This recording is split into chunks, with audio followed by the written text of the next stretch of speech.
Hello and welcome to the Start of the Week show. I'm Bill Daly, your host for the next hour. Cruise back with me to a time when the radios were glowing, the engines were rumbling, and the future felt like it was just around the corner. Every generation gets its rebels, and every generation finds its sound. And for a lot of those rebels, well, that sound is rockabilly. And that's where we're going today. So let's rewind. Yazoo with Situations coming up next on your all-new Fred FM. I'm Bill Daly, and this is your all-new Fred FM News in a Nutshell. In Washington, the Justice Department will adopt firing squads as a permitted method of execution as the Trump administration moves to ramp up and expedite capital punishment cases, officials said on Friday. I'm Bill Daly, and that was Sweat by Oingo Boingo from their 1983 album, Good for Your Soul. You know, I remember the first time I heard that name, Oingo Boingo. A friend handed me the album and almost in a whisper said, "You gotta be careful with this band. They're pretty wild." And well, he was right, and I was hooked. Well, I'm Bill Daly, and that was New Life by Depeche Mode coming to us from 1981, June of 81. Oh, and that name Depeche Mode?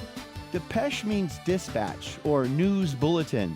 And a mode, well, that means fashion. So yeah, fashion dispatch or fashion news. They just thought it sounded cool and European. And honestly, they are right.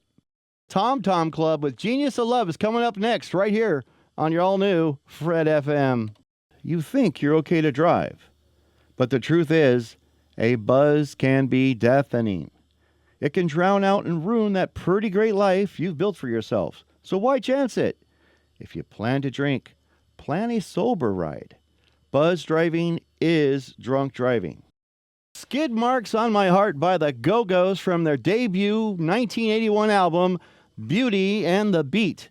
You know, the Go-Go's, they always had that kind of surf rock feel to their sound, and this one feels like it's straight off the racetrack. Well, as we turn to June of 83, Sally Ride becomes the first American woman in space, and back here on Earth, the Police dominate the radio all summer long. They're up next on the all-new Fred FM. Songs have a funny way of keeping memories alive. You know, you hear the first notes and suddenly you're not where you were anymore. You're in someone's car. You're in someone's living room. You're standing close to someone you haven't seen in years. You know, that's the power of song. It doesn't just remind you of the past. It brings a little piece of it back. You know, this hour we're going back to the roots of jazz, and we're searching out all the places where it first took hold. I'm Bill Daly, and this has been your Start of the Week show.